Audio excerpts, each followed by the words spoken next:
what are the most recent applications that have been successful on your end? We just got approved an application. The Digital Nomads applicant was the owner of the company itself. How about for those freelancers who are working for Upwork or Fiverr? Then the next update that this is something that we are not that happy to share is. And then whenever we have these videos on YouTube, we always get questions. So I'd love to ask you some of those questions now. This really changed the interpretation of the law. So having these videos, this opportunity to share these updates is super nice, because you never know what is going to happen next month.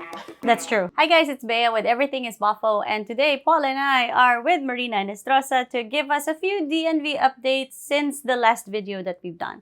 So in case you haven't seen any of our videos, we always talk with Marina about digital nomad visa or non-lucrative visa, and there's always some changes because it's such a new visa. So there's always updates, and I guess this is more like learning more about it, right? Exactly. It's more the interpretation of the law and who is in charge at the Unidad de Grandes Empresas, the administration that take care of the visa. So this is why it is happening. So the law doesn't change itself, it's more the interpretation of it. And that's why we have some updates, because it's alive. Right, exactly. And we want to make sure that we always give you scenarios that have been happening with your clients, right? Yes, exactly. We have thousands of applications along the year and every week. So basically we know what is going on, what is going to happen, what is changing. And it's very nice to share it with all your audience, and so they can be prepared for the move to Spain. Because I like to say that having a visa is not the final goal, is to enjoy life in Spain. Is to have those churros with chocolate, that I love. That's true. But yeah, so for the digital nomad visa, so it's for those who are working remotely and want to do so in Spain, and they can bring their family. And we've done a video about the requirements, but today I think I'd love to learn more about what are the most recent applications that have been successful on your end, and we want to hear some happy success stories, right? Yes, of course. So I would like to speak from a point of view when the application is done within Spain at the UGE, Unidad de Grandes Empresas.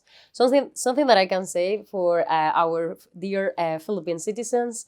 This week, we just got approved an application that the Digital Nomads applicant was the owner of the company itself back in the Philippines. So, and in the company registration show up the name. Her name, basically, yes. The applicant's name, yes, as the owner. Exactly. It's not allowed, because just because you have a company, this is not enough just to get the visa granted. But in her case, it was okay. Was perfectly fine, no extra documents, just got approved for 3 years. And this is fantastic news, because I know we have a lot of Philippines applicants that they have companies, but their companies are offering services or products to individuals instead of companies, so they cannot have these business-to-business contract agreements, so they can use their own company and they are good to go. So this is something that is very cool. Is it something new? Yes, it's new. It's the first time that is happening. So to us, I'm gonna say, then the next update that this is something that we are not that happy to share, is the certificate of coverage from the US was accepted since summer 2024-25 and is not longer accepted anymore. So it's just the way they interpret it is different, because before they really didn't accept it anyway, right? Yes, exactly. And then suddenly they said, yes, you can use a certificate of coverage. Yeah. And now, again, it's not longer possible, because the director of the Unidad de Grandes Empresas just changed. So they decide that it's no longer accepted. So those Americans that they are coming on a W-2 employee status, they cannot request a certificate of coverage because it's useless. You cannot get the visa granted, and neither the tax benefit. So what can they do next because now they can't get the certificate of coverage? How can they apply as digital nomad? They can migrate to 1099 contractor for 3 months, and they can apply like we used to do before summer 2025, and like always. So just revert back to what we were Yes. doing for 2 years, basically. that's right. Yeah. Yes, thank you. Yeah, this is how it works. We were super excited. We got clients approved using the certificate of coverage, the W2 employee status, and now not anymore is possible. And it's only be valid for a few months. So this really changed the interpretation of the law. So having these videos, this opportunity to share these updates is super nice, because you never know what is going to happen next month. That's true. Yeah. So we have to keep you updated every time, which is more of an excuse that we see each other and hang out. to celebrate Yeah. life. True enough, after filming this video, we heard back from Marina and her team with another important update regarding the digital nomad visa applications using a U.S. certificate of coverage. For clients applying with the U.S. certificate of coverage, it is now possible to submit an employer letter stating that the employee is being posted in Spain for strategic and operational reasons. This letter supports the application and confirms the temporary assignment in Spain. They are providing clients with a standardized template for this employer letter to ensure it meets the requirements and is aligned with current practice. This option serves as an alternative to registering the U.S. company as an empresa extranjera sin centros de trabajo en España with Spanish Social Security, and or changing the employment structure to a 1099 independent contractor arrangement. As always, each case is reviewed individually, but this update provides additional flexibility for US-based employees whose companies prefer to maintain their existing employment structure. Now back to our video. Okay, and then, so I did have a few questions that whenever we do videos, there are questions in the comments. So the certificate of coverage, no longer. Any other updates on your end? Yes. I'm going to say that the last major update is basically when you are a contractor, you are applying as a self-employed for the DNV, the authorities want to see that you are actually a contractor in the country of origin. So, for example, you're a 1099 contractor in the US. You need to be for 3 months before submitting the application. They want to see that actually you file taxes as a 1099 contractor. Or if you are back in the Philippines, they want to see that you are paying your taxes as a self-employed. So it's not like just, I'm self-employed, I'm coming to Spain, I have been working 3 months remotely for this American company, for example, and this is enough. No, they want to really see that you are self-employed and you pay your taxes. I'm going to be tired of saying this. The most important is pay your taxes, always. This is what every government wants to see, and they want to see that, yes, you were doing things right in the first place, and you're going to continue doing it in Spain. Right. So you're not just inventing like, Yes. oh, I'm suddenly self-employed and so I can apply. You actually need to prove that this has been historically, you are a self-employed person. Yes, always. So yes, this is something that we always expected this change since 2023, and now it's happening. So it's not a big surprise. We are notifying all our clients, and we are not getting any other requirements or any rejections. So we are just navigating across the Spanish bureaucracy. It's about how you to understand and how you plan ahead always how this application is going to be. Yeah, so far so good. I'm very confident that my team is doing a great job, and also with your future applications as well. So yes. And then whenever we have these videos on YouTube, we always get questions. So I'd love to ask you some of those questions now.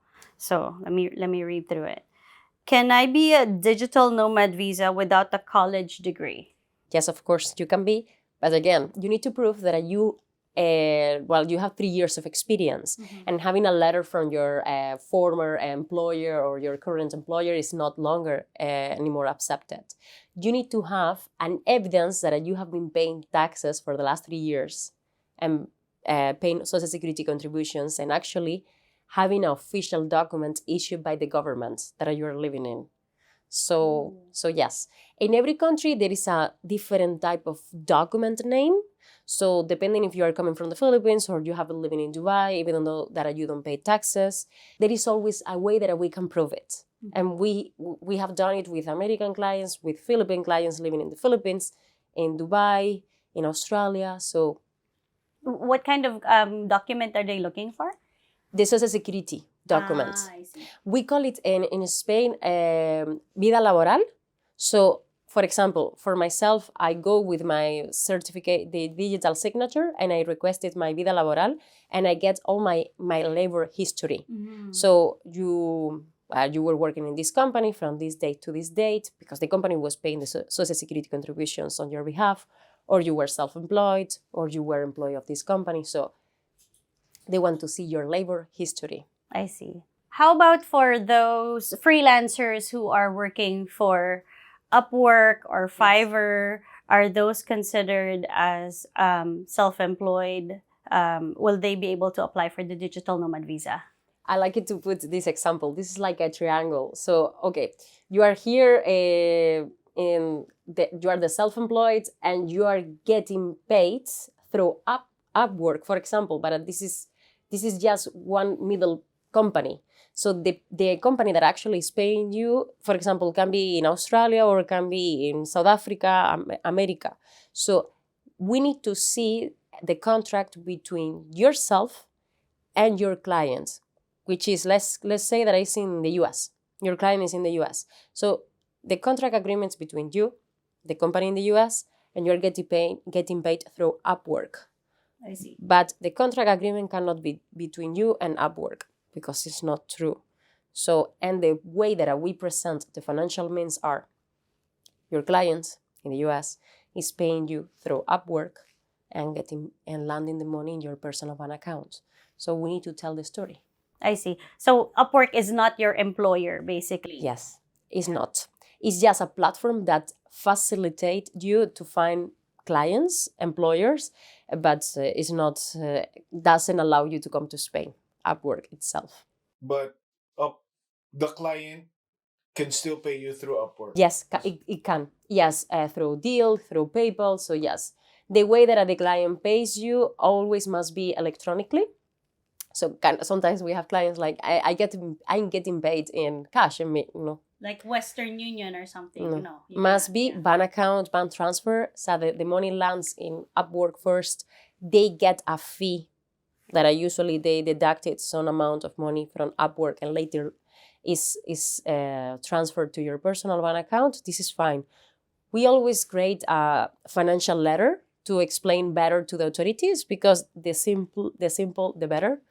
We know that they have a lot of applications, so we need to make easier their job. Right. Make it easy for them to understand what's going on. And get approved faster, if possible, of course. How long does a self-employed business have to be operational for the digital nomad visa requirement in Spain? Basically, 3 months. You need to be self-employed 3 months before submitting the application. The company that you are working for as a self-employed, because you offer services to other entities, it must be registered and incorporated for at least 12 months. I see. So it cannot be a new company and you've been working there for 3 months or something. No. It has to be established for a year. Yes, exactly. And you can be self-employed for only 3, for example. Yes, this is the way to go. Can spouses work on the digital nomad visa? Yes. Oh, okay. Always they can. Actually, they have even more labor rights than yourself coming on a digital nomad. So your spouse has the right to work as an employee in a Spanish company in person, or even set up a business or keep working remotely if they do. So I always like to put this example. If you want to open a bakery, you can do it. So you need to open every day the bakery and sell the breads and also the cake. So this is the magic of the digital nomads, that your spouse is going to be the main applicant, but you as dependent has freedom and you can really make a life and settle down in Spain. So you're not limited to anything, really. No. That's great. The sky's the limit. Yeah. So that was a very nice and quick update, I think. Yeah, and a lot of positive news. So thank you so much for always being generous with your information. And how can they reach you, Marina? Well, thank you so much, Bea, and Paul as well. So for having me again. Well, they can go to bureaucracy.es and they can just complete the form, the digital nomad form. Click that they are coming from Everything is Pofo to get a discount and book a free consultation with our team and get started. So Spain is closer than you imagine. Yeah, and we can't wait to see you guys here. So thank you so much.